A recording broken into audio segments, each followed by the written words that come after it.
안녕하세요. 오늘 역학 첫 시간이고요. 자, 우리 보건연구사 준비하시는 분들, 그 다음에 보건복지부 또는 뭐 7급 준비하시는 분들이 역학이라는 과목을 한 과목으로 시험을 보게 되죠.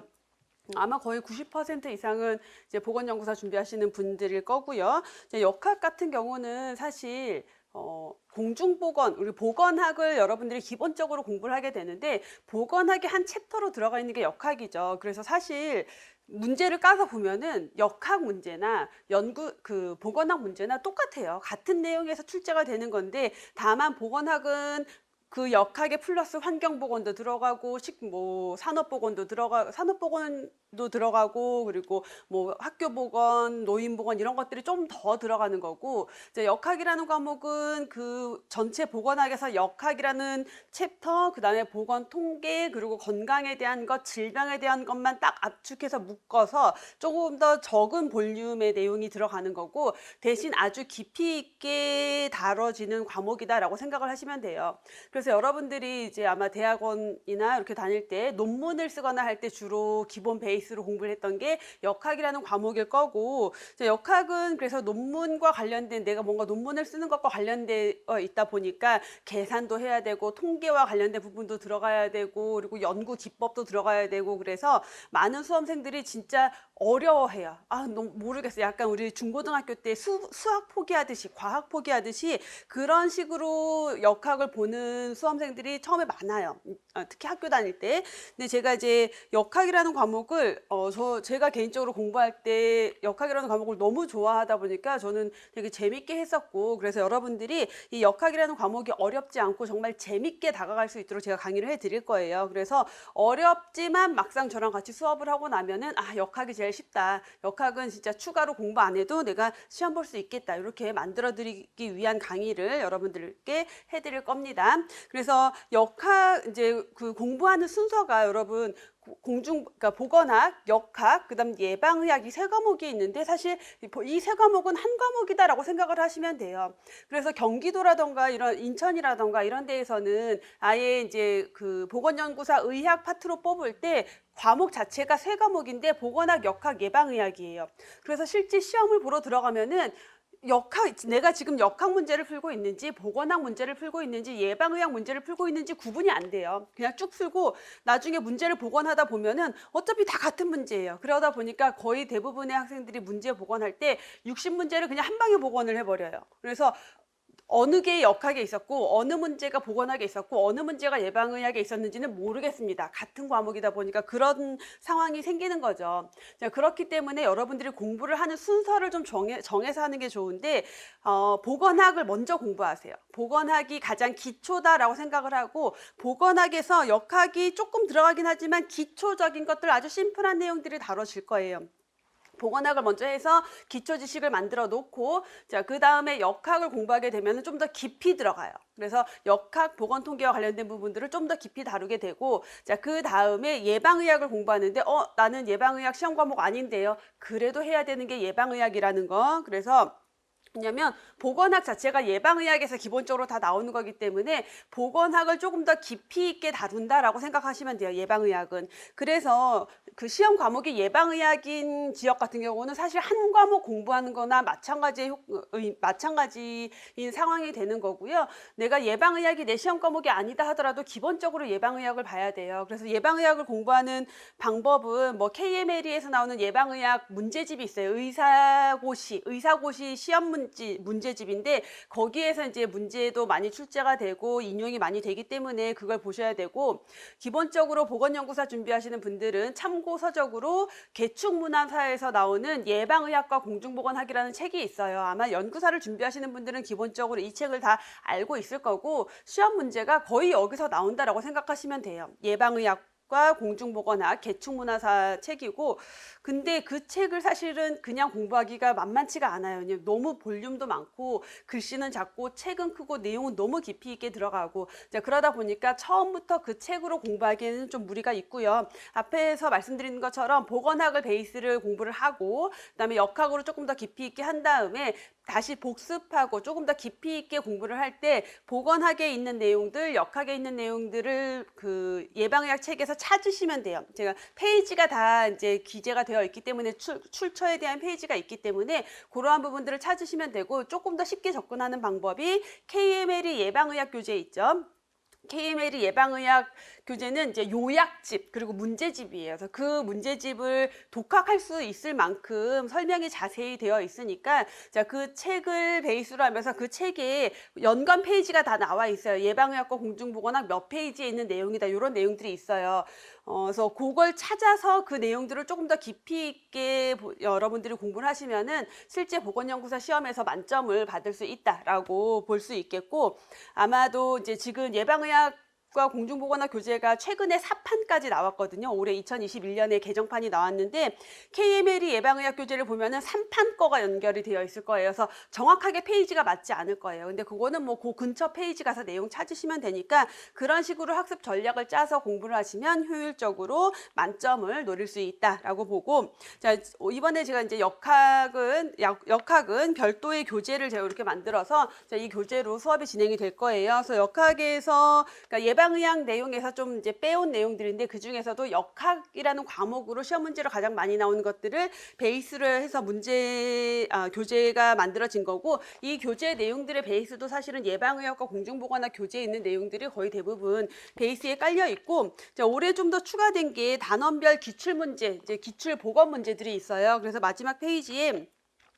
2014년, 15년, 그리고 최근에 2019년 문제들까지 해서 2020년 문제까지 해서 여기 이제 들어가 있으니까, 마지막에는 실제 기출 문제를 연습을 하면서 여러분들이 내용을 정리할 수 있도록 교재를 준비를 했습니다. 자, 그래서 이렇게 들어갈 거고, 먼저 본 이론에 들어가기 전에 문제 유형만 한번 좀 기출 경향 분석을 해보고 갈 건데, 자, 역학 출제 경향 분석을 좀 해보면, 우선 역학뿐만 아니라 보건연구사 또는 뭐 7급, 보건복지부 7급, 서울시 7급 이런 시험에, 그러니까 조금 더 급수가 높은 시험에서의 기본적인 특징이다라고 생각하시면 돼요.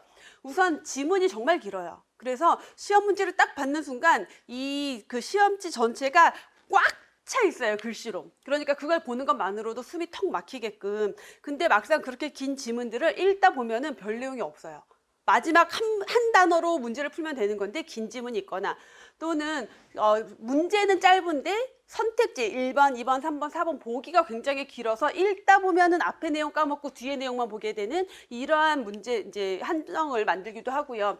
당연히 계산 문제가 많이 나와요. 특히 역학 쪽 들어가면은 계산 문제가 더 많이 나오는데, 이 계산 문제를 이제 표를 딱 제시하고 요거 계산해라 라고 하면 좀 더 쉬운데, 이걸 또 표로 제시해 주지 않고 그냥 지문으로 뭐 몇 명이 있었고 누가 몇 명이 질병에 걸렸고 이런 것들을 쭉 나열을 하다 보니까 이제 좀 문제 푸는데 여러분들이 어려움을 느끼기도 하고요. 그 다음에 실제 연구 분석 기법에 대해서 우리가 공부를 하게 되는데, 사례를 줘서 어떤 뭐 위암 환자에 대해서 연구를 하는데 어떻게 대상을 모으고 어떻게 조사를 했고 뭐 이런 게 나와요. 그거에 대해서 이게 무슨 연구 기법이냐, 또는 이렇게 연구했을 때 어떤 문제가 발생할 수 있으냐, 결과가 어떻게 나올 것 같으냐, 이런 문제들이 출제가 되고 있어요. 그래서 한번 문제 유형을 보면은 이런 문제죠. 질문 자체가 너무 기니까 이거 읽으면서 불안한 거예요. 너무 어려울 것 같고. 근데 뭐 보시면은 황달 증상이 있었고 응급실에 왔고 이런 증상이 있었고 평소에 어땠고 해서 마지막에 환자는 A형 간염 검사를 통해서 A형 간염 진단 받았대요. 그래서 이렇게 해서 이 사람이 진단을 받았는데, 이러한 감염병의 원인은 뭐냐? A형 간염의 원인균이 뭐냐라는 거야, 이 문제는. 그래서 앞에 사실 하나도 의미 없는 지문인데 이런 식으로 시간을 압박하는 문제가 나오기도 하고요. 그다음에 질문은 짧은데 이렇게 보기가 길어요. 그럼 보기가 길면은 여러분들이 무슨 실수를 하냐면은 앞에 읽어요. 앞에 틀린 내용이 있었어, 만약에. 이제 틀린 내용이 있었는데 뒤를 읽다 보니까 뒤에 내용이 맞아요. 이거 맞는 거네. 요 앞에 내용을 까먹는 그러한 불상사를 만들기로 해요. 근데 사실 이런 문제도 질병 발생 설명하는 모형이어서 크게 어려운 내용이 아닌데 뭐 이렇게 지문이 길게 출제가 된다라는 특징이 있는 거고요. 이런 식의 계산 문제 정말 잘 나와요. 그래서 이렇게 표를 제시하고 여기에서 비교 위험도를 구해라, 뭐 귀속 위험도를 구해라, 교차비를 구해라, 지역사회 기업 위험 분주를 구해라, 이런 다양한 문제들이 출제가 되고 있고요. 그다음에 계산 문제가 이렇게 표로 나오면 그래도 조금 더 심플한데, 표를 제시하지 않고 이렇게 지문으로 쭉 넣어놔요. 그래서 이걸 가지고 판단을 해서 계산을 하게 하는 문제가 나오면은 여러분들이 사실 해석을 하면 이 문제를 읽으면서 몇 명을 명확하게 딱딱딱 구분을 해놔야 돼요. 그래서 이렇게 감염력, 병원력을 구하라는 거니까 감염력에 필요한 데이터, 병원력에 필요한 데이터를 딱딱 적어두고 계산을 하시면 조금 더 빠르게 쉽게 문제를 풀 수 있다. 자, 그다음 연구 사례 분석의 문제가 이런 식으로 나오는데, 자, 이렇게 연구의 실제 사례, 자, 이런 사람들을 대상으로 연구를 해서 이렇게 했는데, 그 사이에 어떤 이제 문제들이 있었다. 뭐, 유독 환자군에서 흡연 산모들이 자기가 흡연한 거에 대한 죄책감을 느껴서 비흡연이라고 거짓말로 대답을 했다. 근데 그대로 연구를 진행하면 어떤 문제가 생기겠냐. 이런 것들을 판단하게 하는 문제가 출제가 된다라는 거. 이런 문제는 여러분들이, 공부를 할 때 연구 기법이든 연구 기법에 대해서 딱 외워서 풀 수 있는 문제가 아니에요. 연구에 대해서 정확하게 내가 이해를 하고 바이어스에 대해서 정확하게 이해를 하고 있어야지 이 내용을 가지고 어떤 결과가 나오겠구나를 추론할 수 있는 거죠. 그래서 여러분들이 역학을 공부할 때 외우려고 하시면 안 돼요. 그냥 어떻게 하는 거구나 라는 걸 이해하셔야 되고, 그래서 제가 수업 중에는 여러분들을 이해시키기 위한 설명에 최대한 집중을 할 거예요. 그래서 이걸 막 외우려고 들지 말고 계속 내 거로 만들어가는 과정이 필요하다라는 거. 역학에서 항상 출제되는 내용들, 타당도, 신뢰도에 대한 거, 인과관계 판단 기준, 바이어스, 연구 기법, 그다음에 뭐 통계 지표, 그리고 만성 질환과 관련된 통계 지표 추세가 많이 나오는데, 요거 같은 경우는 뭐 심혈관 질환, 우리나라의 심혈관 질환 발생률은 뭐 증가하고 있다. 연령 표준화 발생률은 뭐 감소하고 있다. 이러한 것들 추세를 묻는 문제들이 많이 나오는데, 이런 것들은 주로 우리 예방의학과 공중보건학 교재에 보면은 거기에 그 추세, 어떤 질병에 대한 역학적 특징을 좀 장황하게 써놓은 것들이 있어요. 거기에서 좀 많이 지문이 따다 쓰여지고 있다라고 보시면 될 것 같아요. 이 정도로 출제 경향만 간단하게 좀 살펴봤고요. 자, 바로 우리 건강과 질병 파트 내용부터 들어가도록 할게요. 자, 역학은 전체 챕터를 보시면은 건강과 질병에 대한 것, 그래서 기본적으로 건강에 대한 정의, 질병에 대한 정의, 건강 결정 요인, 이런 것들이 기본으로 들어가고, 자, 그 다음에 핵심인 역학 파트, 보건 통계 파트가 들어가요. 요 두 파트가 가장 핵심이고, 자, 그 다음 감염병에 대한 거, 만성 질환에 대한 문제가 추가로 더 들어간다라고 보시면 돼요.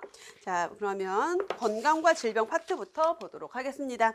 자, 건강의 개념이 이제 변천이 되고 있다. 건강에 대해서 사람들이 바라보는 어떤 개념이 바뀌고 있다라는 건데, 가장 과거에는, 그러니까 아주 옛날에는 19세기 이전에는 1800년대 이전 1700년대 이럴 때는 건강은 오로지 신체적인 개념으로만 접근을 했다라는 거예요. 그래서 건강은 뭐다? 질병에 걸리지 않았으면 건강한 거다. 자, 이러한 개념을 가지고 있었고, 그런 것들의 철학적 사조가 이원론이라고 하는 건, 자, 데카르트라는 철학자가 주장한 심신이원론, 몸과 마음이 따로따로다, 별개의 것이다. 질병은 뭐다? 마음과는 전혀 관계가 없고 몸의, 신체의 건강, 신체상에 어떤 문제가 생긴 것이 질병이다라고 접근을 했던 거죠. 그래서 신체의 부속 일부가 고장난 게, 기계가 고장난 것처럼 신체의 부속 일부가 고장난 것이 질병이다라는 개념을 가지고 있었고요.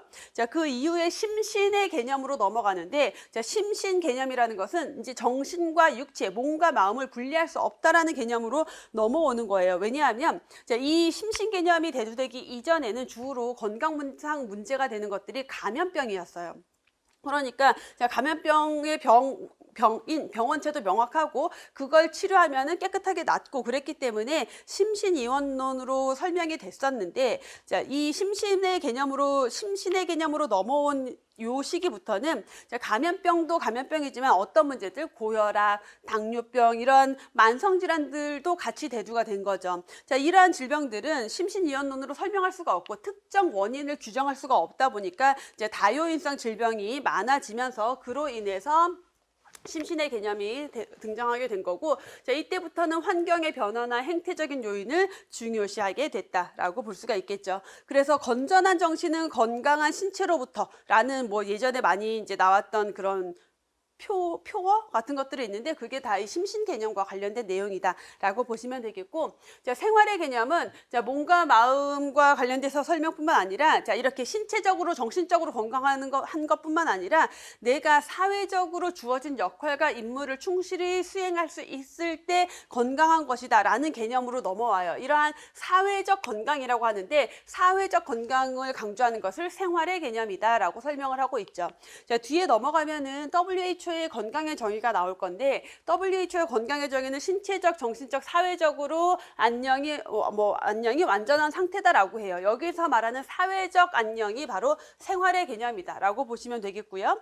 자, 다음 넘어가면은 생활 수단의 개념이다. 자, 건강 자체가 목표가 아니라 자, 건강은 내가 어떤 생활을 하기 위한 하나의 수단이다라는 거예요. 그래서 건강, 질병, 사망 이거를 이제 연속선 위에 두고 자, 건강을 잘 유지할 때 생활을 잘 할 수 있다. 그래서 건강을 이때부터는 동적인 상태, 동적인 개념으로 보는 견해가 생활 수단의 개념으로 넘어가는 거고요.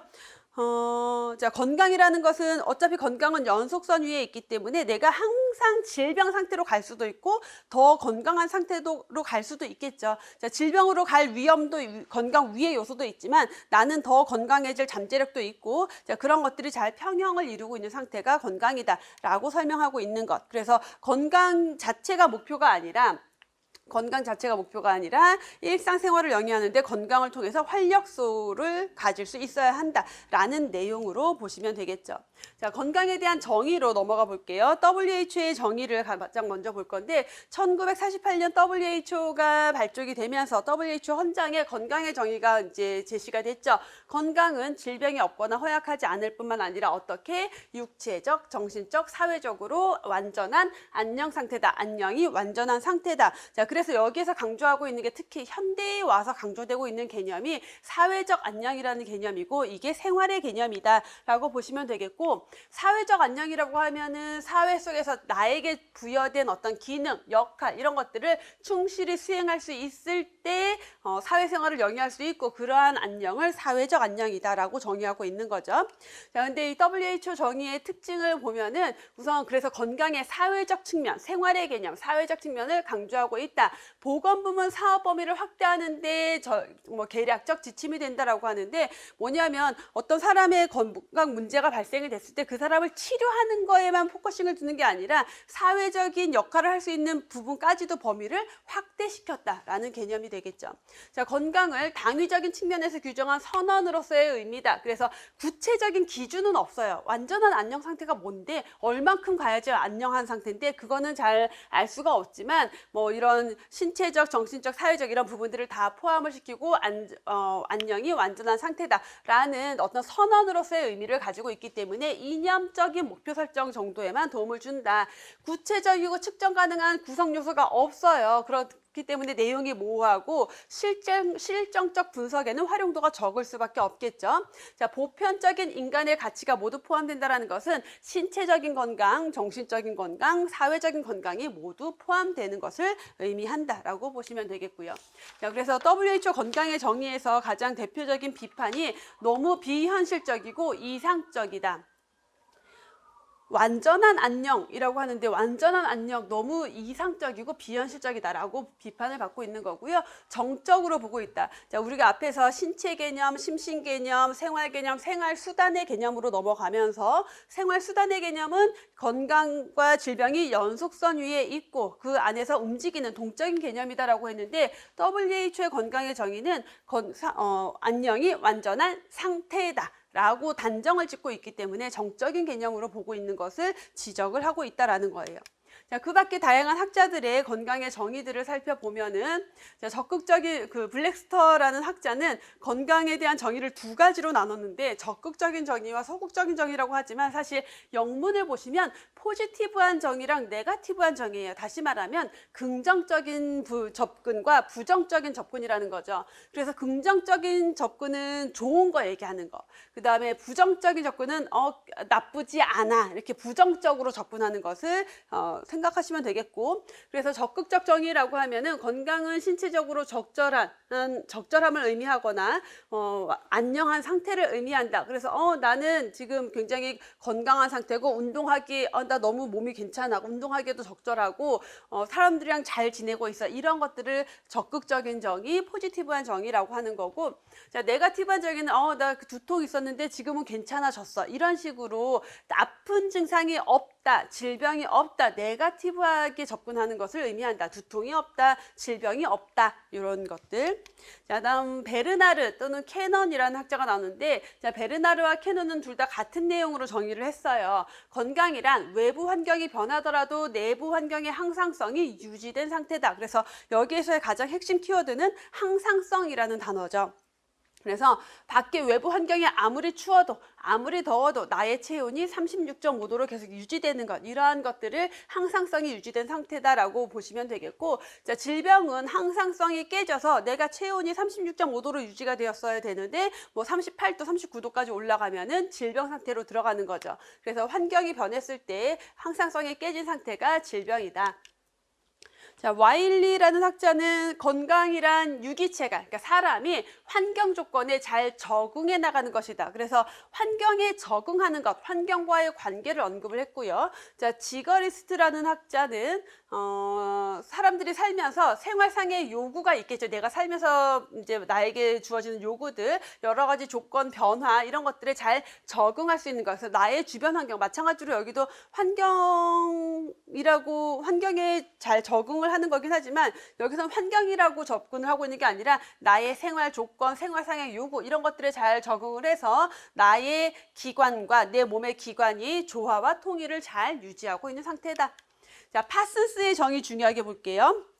자, 파슨스는 건강이란 개인이 사회적인 역할과 임무를 효과적으로 수행할 수 있는 최적의 상태다. 우리 방금 전에 WHO 건강의 정의를 볼 때 WHO 정의에서 가장 강조하고 있는 게 뭐다? 사회적 안녕이라고 했어요. 마찬가지로 파슨스도 사회적인 기능 측면을 강조하고 있기 때문에 현대에 와서 더 강조되고 있다라고 볼 수 있겠죠. 자, 뉴먼, 질병이 없다는 것뿐만 아니라 모든 자질, 기능, 능력이 신체적으로도 정신적으로도 도덕적으로도 최고로 발달하고 완전히 조화된 인간만이 진실한 건강자다. 이렇게 달성하기 어려운 건강에 대한 정의를 내렸고요.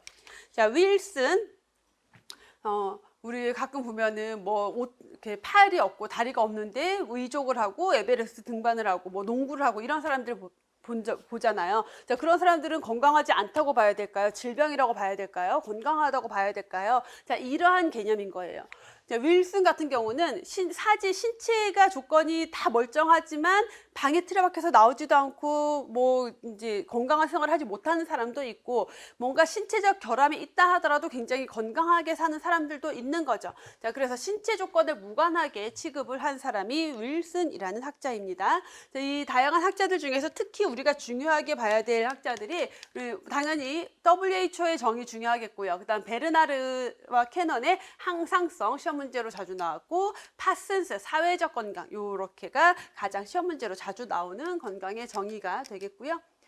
그래서 지금 계속 건강의 정의를 하면서 사회적 안녕의 개념을 강조하고 있는데, 사회적 안녕이 왜 중요하냐? 인간은 사회 한 구성원으로서 다른 사람들과 더불어서 사는 존재이기 때문에 그 안에서 나에게 주어진 역할, 소임을 잘 할 수 있어야 되겠죠. 그게 건강한 거다. 자, 인간과 동물의 건강 개념을 차별하는 척도가 바로 사회적 건강이다라고 보고 있는 거고, 자, 사회적 안녕은 그래서 어떤 정신적, 육체적 건강보다도 더 우선시 되어야 할 중심적 가치로 지금은 보고 있다라는 거예요.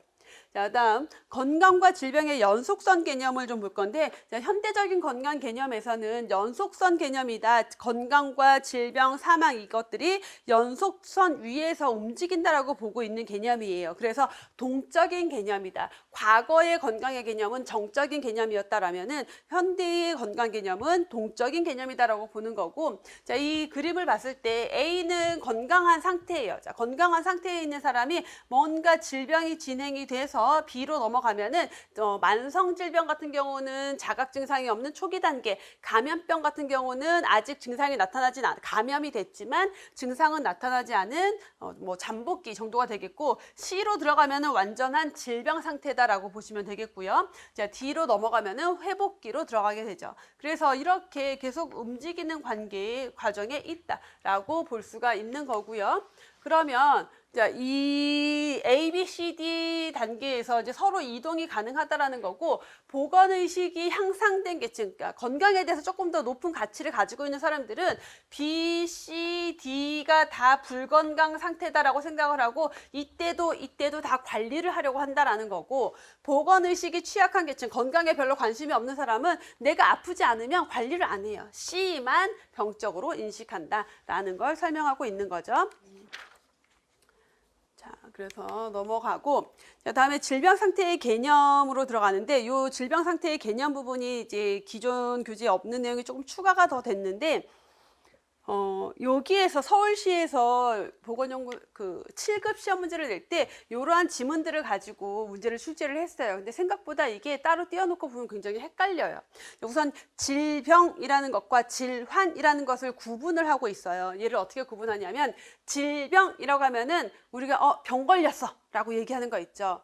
질환이라고 하면 몸이 안 좋아, 좀 아픈 상태야, 뭔가 안 좋은 것 같아, 이런 것들로 구분을 하시면 돼요. 자, 질병이라고 하면은 생물학적 차원의 개념이다. 그래서 사람 몸이 병리학적으로, 생리학적으로 구조적, 기능적 변화가 있어서 의학적으로 진단을 내리는 거예요. 어떤 질병에 걸렸다라는 것, 그걸 질병이라고 하는 거고, 질환은 어떤 그런 생물학적인 개념보다는 조금 더 개인적이고 사회 심리적인 차원의 개념이다라고 생각하시면 돼요. 그래서 내가 질병을 경험하는 것을 의미한다. 그래서 몇 개의 다른 질병들이 동일한 질환을, 같은 건강 문제를 야기할 수도 있고, 하나의 질병이 여러 질환을 야기할 수도 있다라고 해서 조금 더 개인적이고 심리적인 차원으로 접근하는 게 질환, 생물학적으로 접근하는 게 질병이라고 보시면 되겠고, 자, 역학적인 분류 기준을 보면은 질병 상태를 분류하는 기준은 역학적인 관찰에서 원래 질병 자체는 뭔가 진단명에 대한 분류가 있겠죠. 근데 역학적으로 뭔가 우리가 연구를 하고 진단을 하고 할 때는, 역학적으로 관찰할 때는 꼭 어떤 원인에 따라 나누냐 또는 증상에 따라 나누냐 이런 것들을 굳이 꼭 그렇게 나눌 필요는 없다라는 거예요. 그래서 역학이라는 학문 자체의 목적이 뭐냐면, 질병을 구분하는 게 아니라 이 질병의, 이 건강 문제의 원인이 뭔지를 찾기 위한 학문이 역학이기 때문에 최종 목적은 질병의 원인을 찾는 것이에요. 그렇기 때문에 발병 위험 요인을 찾아내는 데 조금 더 유리한 기준이면 된다라는 것. 그래서 역학 조사할 때 질병 상태가 이제 어찌됐건 원인이 뭐든 증상이 뭐든 간에 질병 상태를 분류를 하게 되고요. 원인, 진단명을 모른다라고 하더라도 주로 누가 걸리는지, 어떤 연령대에서 걸렸는지, 어떤 증상들이 나타나고 있는지, 치명률은 어떤지, 예후는 어떤지, 이런 것들에 따라서 분류하기도 해요. 진단이 내려지지 않을 때는. 자, 다음 건강에 관한 책임에 대한 개념이 변화되고 있는데, 자, 우리가 과거에는 건강에 대한 책임, 질병에 대한 책임은 고스란히 개인의 문제로 취급을 했었어요. 근데 현대에 와서는 건강, 질병이 오로지 개인의 문제가 아니다라는 관점으로 바뀌고 있다라는 거죠. 그래서 질병 발병의 근원이 원래 개인의 태생적, 선천적 특성, 행태적 특성에 있다고 믿었던 과거. 그래서 과거에는 그랬어요. 그래서 그 사람에게 결정되어 있는 운명론적 사고를 가지고 있었다. 그러니까 건강을 회복하는 것, 보호하는 것 다 본인의 책임이다. 그리고 돈이 없으면 그거는 본인 어쩔 수 없는 거다. 자기 능력으로 해야 된다라는 관점이었는데, 자, 건강이나 질병에 대한 개념이 조금 바뀌었어요. 자, 질병 발병의 근원적인 원인이 대부분 그 사람이 그냥 가지고 태어난 것, 나의 특징이 아니라 나를 둘러싸고 있는 생활 환경에 영향을 받는다라고 보기 시작한 거죠.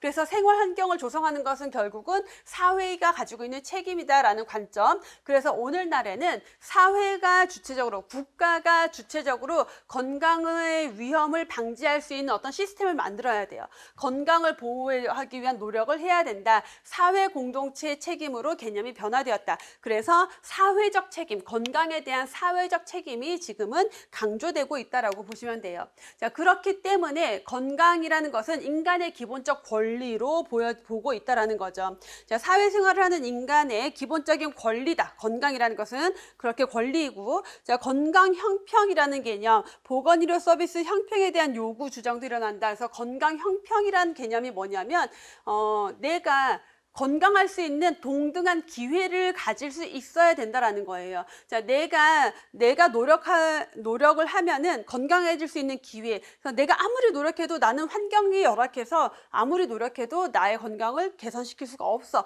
이러면 안 된다라는 거죠. 공정한 기회를 가진다. 그래서 사회 공동체가 제도, 법 이런 것들을 통해서 공정한 기회가 제공될 수 있도록 마련을 해야 한다. 건강 형평이라는 개념으로 보시면 돼요. 자, 보건의료 서비스의 형평이라고 하면은 그러면 동등한 건강 요구에 대해서 나도 예방접종을 받고 싶고 이 사람도 예방접종을 받고 싶어요. 요구가 있다라고 했을 때 그 서비스를 받을 수 있는 접근이 동등해야 된다라는 거예요. 가용 서비스를 이용할 수 있는 동등한 권리가 주어져야 된다라는 거고, 자, 동등한 건강 요구에 대한 동등한 이용. 그래서 내가 사회경제적으로 불리한 위치에 있기 때문에 보건의료 서비스를 이용하지 못하면 안 된다라는 것. 사회 구성원 모두에게 동등한 질적인 서비스. 누구는 아주 좋은 질의 서비스를 받고 누구는 안 좋은 질의 서비스를 받고 그러면 안 된다. 자, 그래서 이거를 종합해서 보면 우리 요즘에 코로나19 백신 접종하고 있잖아요. 그럼 백신 접종에 대한 기준이 딱 만들어졌어요. 그래서 의료인들 먼저 접종한다. 그러면 모든 그런 코로나19와 직접적으로 만나고 있는 그 의료인에 대해서 동등한 서비스 이용이 이루어져야 된다라는 것을 기본으로 보시면 되고, 그러면서 그 제공되는 예방접종의 질적인 내용도 동일해야 된다라는 거죠. 지금 75세 이상 노인들을 대상으로 화이자 백신을 접종을 하고 있다. 그럼 모든 75세 이상 노인들이 동등하게 그 서비스를 이용할 수 있고 동등한 질의 서비스를 이용할 수 있어야 한다라는 개념들이에요. 그래서 이러한 형평을 강조하고 있다. 자, 다음 삶의 질에 대한 개념으로 넘어가는데 삶의 질이라고 하는 것, 건강한 상태 또는 기능적으로 불편이 없는 상태, 안녕한 상태, 생활의 만족감을 느끼는 상태, 행복감을 느끼는 상태, 이런 모든 것들을 삶의 질로 볼 수가 있는데, 특히 보건의료 분야와 연관을 지어서 생각을 하면은 건강과 관련된 삶의 질이다라고 생각할 수가 있겠죠. 그래서 삶의 질을 측정하는 방법들, 삶의 질에 대해서는 합의된 정의가 있는 건 아니에요. 하지만 이제 우리가 보통 이런 것들을 통해서 삶의 질의 수준이 어떻다, 높다, 낮다를 측정하게 되는데, 신체 활동의 기능, 내가 얼마나 신체 활동을 잘 할 수 있는지, 주관적 또는 지각적 건강 상태, 내가 느끼는 나의 건강 상태, 난 너무 건강해, 난 건강이 안 좋은 것 같아, 이런 것들 주관적인 것, 정신적인 건강 상태, 그리고 대인관계 상호작용 지지도, 그 다음에 생활 만족감, 의욕 같은 것들을 통해서 보통은 설문조사할 때, 그래서 우리나라가 다른 나라에 비해서 OECD 국가들 중에서 삶의 질 수준이 어떠하냐라는 것을 평가할 때 이런 내용들로 평가한다라고 보시면 되겠어요. 자, 다음에 건강 결정 요인으로 넘어갑니다. 자, 건강과 질병을 결정하는 다양한 요인들이 있겠죠. 그 중에서 우리가 가장 중요하게 보는 게 랄론드라는 캐나다 보건성 장관이었어요. 1974년에 랄론드 장관의 주도하에 이제 그 보고서가 발표가 됐는데, 보시면 이 보고서를 통해서 이제 1974년이니까 만성질환이 이제 굉장히 심각한 사회적 문제가 대두되던 이제 그런 시기였기 때문에 그 캐나다 사람들의 건강 상태에 대해서 쭉 조사를 해봤더니 주로 건강에 영향을 주는 요인들이 이렇게 생물학적 요인, 환경, 생활 양식, 보건의료 체계 4가지가 특히 영향을 많이 주더라. 자, 그 중에서도 생물학적 요인이라고 하면 유전적인 특징이죠. 내가 가지고 태어난 것, 그건 어떻게 바꿀 수가 없는 거고, 보건의료 체계는 국가가 어떤 시스템을 만드는 건데 얘가 미치는 영향은 그렇게 크진 않아요. 그래서 특히 생활 양식과 환경의 중요성을 강조를 하고 있는데, 그 중에서도 가장 영향을 많이 주는 건 뭐다? 당연히 생활 양식이다 라고 계속해서 강조를 하고 있죠.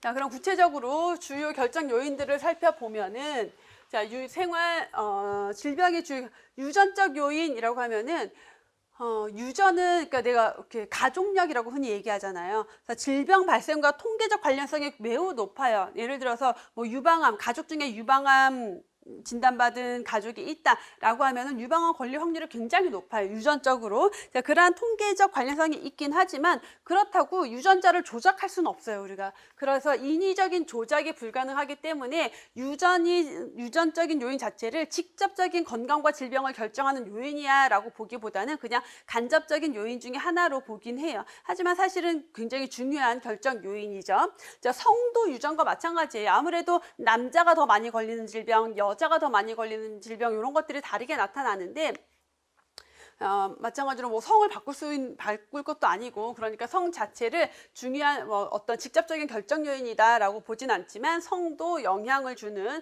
어떤 그 질병 양상과 관련이 있다라는 거고요. 자, 환경은 질병을 결정하는 굉장히 중요한 요인 중에 하나겠죠. 자, 환경적 요인은 크게 생물학적 환경, 물리화학적 환경, 사회적 환경으로 볼 수가 있는데 자, 생물학적 환경이라고 하면은 주로 이제 병원균들 그래서 세균, 바이러스, 기생충 이런 것들, 물리화학적 환경이라고 하면 날씨가 너무 덥거나 너무 춥거나 뭐 자외선, 대기 오염, 수질 오염 또는 소음 이런 것들이 다 물리화학적 환경이 되겠고 사회적 환경이라고 하면 그 나라의 그 국가의 보건의료 체계, 사회보장이 어떻게 되어 있는지, 의료보험제도는 있는지 이러한 것들이 사회적 환경으로 분류가 돼요. 자, 사회경제적 요인을 보시면은 자, 사회적으로 어떤 위치, 경제적인 나의 수준과 관련된 것들 그래서 그 사람들의 직업, 주거 환경, 직업 환경, 교육 수준, 재산, 가족 상태 이러한 것들이 사회 경제적 요인이다. 이러한 사회 경제적 특징에 따라서 건강 상태의 차이가 많이 나타나게 된다라는 거죠. 자, 다음 생활 습관과 건강 행태 요인 가장 중요한 결정 요인이겠죠. 그래서 흡연, 신체 활동 여부, 운동, 일상생활, 음주, 식습관 같은 것들 가장 직접적인 질병 발생의 중요한 결정 요인이고요. 사회 문화적 요인, 그 국가 또는 그 지역에서만 하는 어떤 문화 또는 그 지역에서의 특색 이런 것들이 건강에 영향을 주기도 하고요. 자, 정치적 요인, 사회제도 요인은 아까 우리가 환경 요인에서 사회적 환경으로 분류했던 것과 같은 내용들이 다시 이제 정치적 또는 사회제도적 요인으로 들어오는 거고, 자, 그 국가의 정치 체계, 사회 경제적 상태 이런 것들이 보건의료 체계에 영향을 미쳐요. 어떠한 사회보장제도를 마련하느냐, 의료보장제도는 어떻게 가느냐 이런 것들이 영향을 받게 되고 그게 결국은 인구 집단의 건강에 중요한 영향을 미치게 된다. 자, 그래서 건강을 결정하는 요인들을 좀 살펴봤고요. 자, 다음에 질병의 발생 모형을 좀 볼 건데, 자, 다양한 학자들이 제시한 하나의 모형이라기보다는 우리 아까 건강의 개념이 신체 개념, 심신 개념, 생활 개념, 생활 수단의 개념으로 발전해 갔죠. 자, 그런 것처럼 질병은 이렇게 걸리는 거야 라는 것을 설명하는 모형들이 그렇게 발전해 가요. 앞에서 봤던 신체 개념에 해당이 되는 게 바로 생의학적 모형이다 라고 생각하시면 돼요. 데카르트의 정신, 신체, 이원론, 심신, 이원론. 그래서 뭐예요? 몸과 마음은 분리되어 있다. 전혀 관계가 없어요. 자, 그래서 이러한 철학적 사조와 함께 생물학에서의 세포이론, 세균설이 발전이 돼요. 그래서 질병의 원인균은 어떤 미생물이야 라는 것들을 밝혀내기 시작하면서 자, 건강과 관련돼서는 사회, 문화, 일상생활 이런 것들 설명 싹 다 배제하고 오로지 생물학적인 구조 과정에서 발생하는 신체적인 장애, 신체적 문제만을 설명한 이론이다. 그래서 이 생의학적 모형에서는 가장 큰 특징이 정신, 신체, 이원성, 그래서 심신이원론, 몸과 마음이 분리되어 있고 인체를 기계 같은 존재로 보면서 질병은 이 세포가 비정상적인 상태, 정상의 범주에서 벗어난 상태다. 기계가 고장난 것과 같다. 그럼 치료는 어떻게? 기계를 수리하듯이, 고장난 기계를 수리하듯이 치료하면 된다. 생물학적 일탈이라는 것은 질병 자체를 이렇게 보는 거예요. 질병은 정상적인 상태에서, 생물학적인 정상적인 상태에서 벗어나 있는 게 질병이다. 그러면 벗어나지 않았으면 건강이다. 이렇게 이분법적으로 분리해서 질병이 없으면 건강한 것, 정상에서 벗어났으면 질병 이렇게 분류를 했다라는 것. 자, 특정 병인론. 그러면 어떤 질병이 발생했을 때 그 질병의 원인은 딱 정해져 있다라는 거예요. 내가 콜레라에 걸렸다, 비브리오 콜레라 균이 원인이라는 거죠. 자, 질병의 보편성. 자, 질병의 원인 자체가 병원체예요. 그러면 돈이 많은 사람이든 적은 사람이든 나이가 많든 적든 어느 지역에 살든 뭐 여자든 남자든 상관없이 그 병원체에 감염이 되면은 누구나 다 질병에 걸려 질병의 보편성이라는 개념으로 보고 있는 거죠. 자, 그렇기 때문에 어떤 그 국가의 사회 체계, 정치 체계, 문화, 환경 이런 것들의 영향은 완전히 배제한 거예요. 오로지 이 병원체가 들어오면은 질병에 걸린다라고 보는 질병의 보편성. 자, 과학적 중립성. 자, 신체를 기계처럼 보고 질병은 기계가 고장난 것과 같기 때문에 그걸 치료하는 것도 아주 의학적으로, 과학적으로만 접근을 해서 우리가 똑같은 질병에 걸려도 사람마다 좀 다를 수 있는데 그런 것들을 무시하고 기계처럼 딱 과학적으로 중립적인 입장을 취하고 있었다라는 것. 그래서 실제 사회적, 정치적, 문화적 요인들을 모두 배제했다라는 거죠. 그러다 보니까 치료는 누가 한다? 의사 중심의 의료 체계로 갈 수밖에 없는 거죠. 자, 과도한 개입주의, 예방보다 치료 중심이다.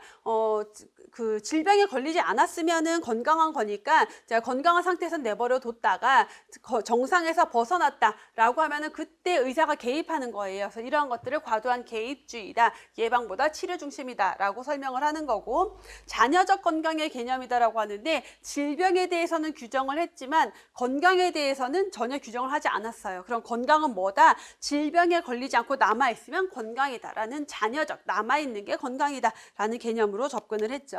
자, 한계점을 보시면은 실제 질병 발생에 꼭 그 질병의 원인균, 병원체만 영향을 주는 게 아니라 사회적 요인, 환경적 요인, 행태적 요인 이런 것들이 다 영향을 주는데 이런 것들을 설명하지 않았다. 그러다 보니까 만성퇴행성 질환을 설명하기는 어렵다. 너무 의학의 기술만능주의에 빠졌다라는 것, 의학에 대해서 너무 과대평가했다. 환자를 굉장히 수동적인 기계 같은 존재로 취급했다라는 것을 한계점으로 지적하고 있어요.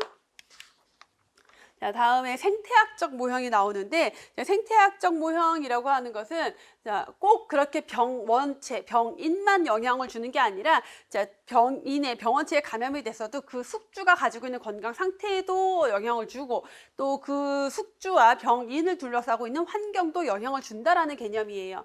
자, 질병은 인간을 포함한 생태계의 각 구성 요소 누구냐면 병인, 숙주, 환경 요 세 가지가 상호작용을 통해서 그 결과 질병이 발생하거나 발생하지 않거나 한다라는 거죠. 자, 숙주와 병인과 환경이 평형을 이루고 있으면은 건강이 유지되는 상태, 균형이 깨지면 질병이 발생한 상태다. 근데 그 중에서 가장 중요한 요인은 환경 요인이다라고 보고 있어요. 자, 세 가지 요인, 병인이라고 하면 생물학적 요인도 있을 수 있고 미생물들, 자, 화학적 요인, 어떤 중금속 같은 거, 물리적 병인이라고 하면은 뭐 고온, 한냉, 자외선, 방사선 뭐 이런 것들, 그다음에 정신적 병인 스트레스 같은 것들이 있을 수가 있겠죠. 자, 숙주 요인으로는 숙주 자체의 유전적 특징, 그 사람의 사회적인 계급, 습관, 심리적 생물학적인 특징, 연령, 성별, 인종, 결혼 상태 같은 것들은 모두 숙주가 가지고 있는 특징. 자, 환경 요인이라고 하면 환경에 존재하는 생물학적, 사회적, 물리학적 환경들을 의미한다. 그러면 환경은 이러한 환경들이 숙주에게도 영향을 줄 수가 있고 병인에게도 영향을 줄 수 있기 때문에 환경 요인을 가장 중요한 요인으로 본다라고 보시면 돼요. 자, 이 생태학적 모형을 주장했던 많은 학자들이 있는데 그 중에서 가장 대표적인 게 고든이라는 학자고, 고든은 지렛대 이론을 발표를 했는데 환경이라는 저울 받침대 위에 양쪽 끝에 병원체 숙주를 올려놓고 저울대에 비유를 했다. 그래서 그림으로 먼저 보면은 환경이라는 받침대가 여기 있고요. 저울 위에 한쪽에는 병원체, 병인, 한쪽에는 숙주를 올려놨어요. 그래서 이 상태에서 이렇게 균형이 이루어져 있으면은 건강한 상태고 어떤 방향으로는 균형이 깨지면 불건강한 상태다, 질병의 상태다라고 설명을 하고 있는 거고요. 자, 만약에 이게 무게가 똑같으니까 균형을 이루고 있는데 갑자기 지금처럼 뭐 코로나19 바이러스가 막 유입이 되면서 병원체가 증식하고 침해 능력이 굉장히 강하고 뭐 전파도 잘 돼요. 그러면 얘가 커지는 거예요. 이게 커지니까 이 저울이 이렇게 기울어지겠죠. 그래서 병원체 요인에 의해서 질병이 발생하는 경우 또는 어떤 다양한 어떤 이유에서건 숙주들 자체가 굉장히 감수성이 높아졌어요. 감수성이 높다라는 것은 질병에 걸리기 쉬운 상태다라고 했죠. 그러면 얘가 무거워져서 이렇게 균형이 깨져요. 숙주가 무거워져서. 그러면 또 숙주 요인에 의해서 질병이 발생하는 상태다. 자, 환경이 왼쪽으로 이동을 했다. 환경이 일로 갔다라고 하면은 누가 무겁겠어요? 자, 여기가 무거워서 내려오겠죠. 그 말은 뭐다? 숙주가 그 환경이 숙주에게 불리한 상태가 됐다라는 거예요. 숙주를 무겁게 만들어줬다. 환경 때문에 숙주의 감수성이 증가했다라고 보면 되겠고, 그래서 E의 변화가 H의 감수성을 증가시킨다. 환경 요인인 E의 변화가 일로 가서 숙주 H의 감수성을 증가시키는 것. 자, 반대로 환경이 이쪽으로 오면은, 자, 여러분들 그래서 보는 시점에서 환경이 오른쪽으로 이동을 했다. 환경이 오른쪽으로 이동하면은 병원체 요인이 무거워지겠죠? 내려오겠죠? E가 오른쪽으로 가면은 A가 병원체 요인이 활동하기 쉬운 상태가 돼서 질병이 발생하게 된다라고 설명한 게 고든의 지렛대 이론이에요.